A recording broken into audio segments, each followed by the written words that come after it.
Hello and welcome to the channel where we make gourmet tasting cakes using a box mix. Today we are going to get festive with a white chocolate peppermint cake complete with a beautiful red marble on the inside. So stick around while we make something boxed, but better.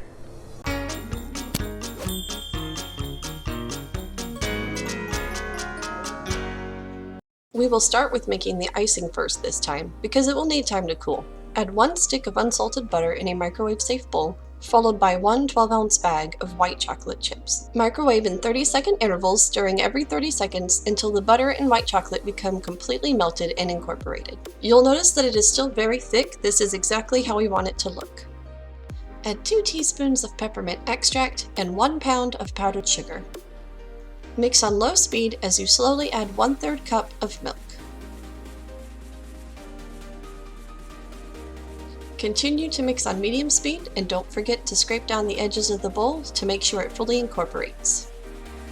The icing will look very soft and loose. This is okay, it is just because the chocolate chips are very warm still. Once it cools, it will begin to firm up, and that is why we are making the icing first to allow it to cool before putting it on our cake. Once it cools, you will need to add a little more milk to reach the consistency that we need. But for now, once you have finished mixing it, lay plastic wrap directly over the top of the icing and set it aside until our cakes have cooled and are ready to ice. The first thing we need to do is line all 3 of our 8-inch round pans with parchment paper, and then grease and flour your pans as you would regularly. In a microwave-safe bowl, add 1 cup of white chocolate chips and 3/4 cups of oil. Microwave in 30-second intervals, stirring every 30 seconds until your white chocolate becomes completely melted. Set this to the side while we do the rest of our cake batter. In a large bowl, add 1 white box mix, 3 large eggs, 1 cup of milk, and 1½ teaspoons of peppermint extract. Mix this together until your eggs become incorporated, and then slowly add your white chocolate and oil mixture. Don't forget to scrape down the sides, and continue to mix for about 1 to 2 minutes until fully incorporated. The red marbling on the inside is optional. If you would like to do it, here's how. Scoop about 3/4 cups of batter into a separate bowl. Add 1 tablespoon of liquid red dye, and stir together slowly so you don't accidentally splash out of the bowl. This gorgeous red is definitely making me feel jolly. I absolutely love it. Using a sandwich bag, tuck it into the mug, and then fold the opening of the bag over the edges of the mug until it is nice and secure. And then fill it up with your beautiful red batter. Be sure to seal off the top of the bag very thoroughly so that none of it escapes when you squeeze the bag. Cut a small hole in one of the corners of the bag. This step is my favorite. The first thing we are going to do is give a beautiful red zigzag across the bottom of each pan. It does not have to be in any precise pattern, just swirl it around. Be sure to get close to the edges too, so that when you cut into the cake, there is red all over. We are going to repeat this technique 2 more times, so be sure to save enough batter to be able to do another 2 swirls.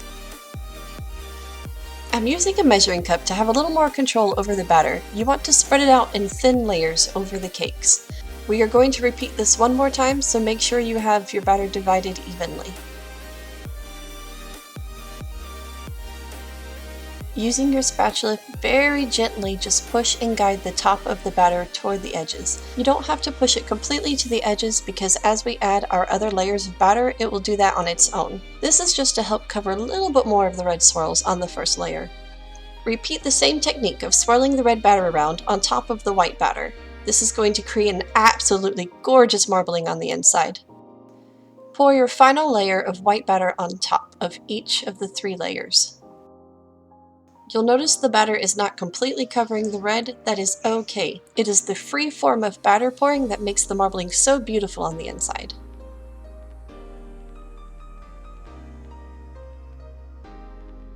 Once you've used all of the remaining white batter, use the leftover red batter to swirl 1 more final layer on top. Once you're finished with your marbling, add a sprinkle of white chocolate chips on top. This is optional, but I really like adding it because not only does it give an extra pop of white chocolate flavor, but after it bakes, the white chocolate chips have a slight crunch to them, which gives a wonderful texture to the cake as you eat it. Now it is time to bake these marbled beauties at 350 degrees Fahrenheit.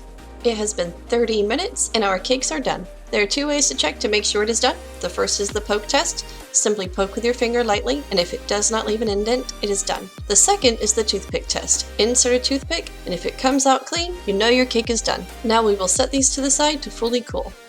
So I decided to make a cake platter out of actual peppermints. I was recommended a video by Scrum Delicious, and it showed how to make one of these, and I thought, yeah, that's so happening.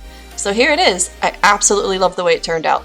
I will leave a link to their video in my description box so that you can follow it and learn how to do it too. Let's go back to our icing now. You can see after it has come to room temperature that it has stiffened significantly. I can poke it with my finger and it's not leaving an indent. If you are working with icings that have melted chocolate, white chocolate, or even butterscotch chips, it can be very important to let it cool to room temperature to see what the true consistency will be. To get the consistency I need, I add an extra 1/4 cup of milk and mix it for about 2 minutes on high speed with my hand mixer. Now you can see the icing has become an absolutely beautiful, soft, fluffy consistency and is ready for frosting our cakes. Use a butter knife to go in between the side of the cake and the pan to loosen the edges. The bottom will come off just fine since it has parchment paper underneath, but the sides need a little help. Wiggle your knife side to side to help pull away the cake from the edges of the pan. After that, we are good to go. I was concerned about the cake leaving crumbs on the peppermint since it is actual peppermint candy, so I decided to slide some parchment paper underneath. I cut a circle in the middle of the parchment paper so that when I removed it, I would only be pulling a little bit from under the edges instead of the entire cake. This reduces the possibility of ruining the cake when you pull the parchment paper out from underneath. Slowly peel your parchment paper off the bottom layer. Add a dollop of icing and using your spatula or a butter knife, do a side-to-side motion at a 45-degree angle to push your icing across the cake. Once it is smoothed out, repeat the same steps with your next layers. Now we are going to straighten out the sides. Using a bread knife, shave just the outer edges off, cutting in a straight down motion. This will make sure all the layers are level and even so that when you ice it, the cake will look nice and smooth instead of lumpy and bumpy. I am placing some icing in a separate bowl to use for my crumb coat. This will keep any crumbs from getting back into the main bowl of icing, which would then show up as we iced our cake. Remember, a crumb coat is supposed to be thin because it's only to catch the crumbs, so you should be able to see a good amount of cake underneath it. Once you have finished crumb coating your cake, put it in the refrigerator or the freezer for about 10 minutes to let the icing firm up. This will help make applying the final coat of icing a lot easier to do. While we wait for our crumb coat to stiffen, it is time to get productively violent. Place some peppermints in a sandwich bag and smash them into medium to small size pieces. This will be what we use to sprinkle on top of our cake. You have to admit, this part feels pretty satisfying. It is now time to give our cake its final coat of icing. Using a butter knife or a decorator spatula, remember to go in a side-to-side motion at a 45-degree angle so as to push your icing across the cake.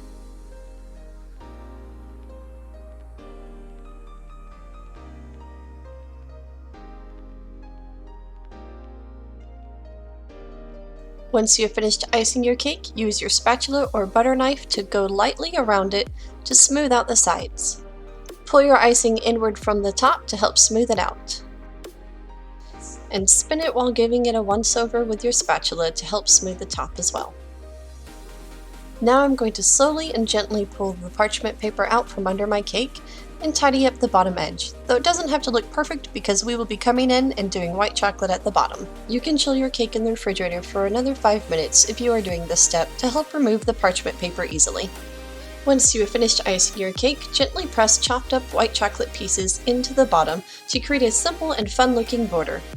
To decorate the top of my cake, I'm using a piping bag with a star tip.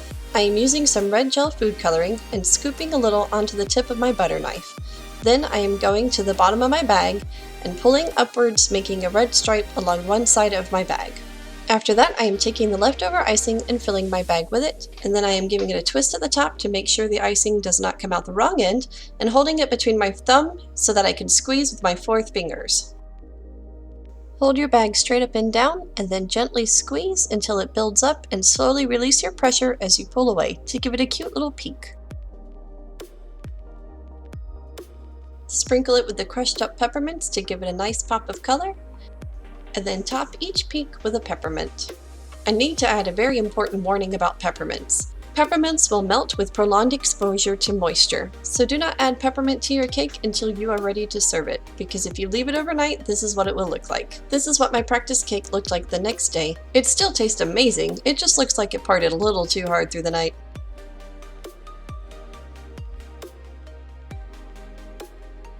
And there we have it, our absolutely gorgeous white chocolate peppermint cake.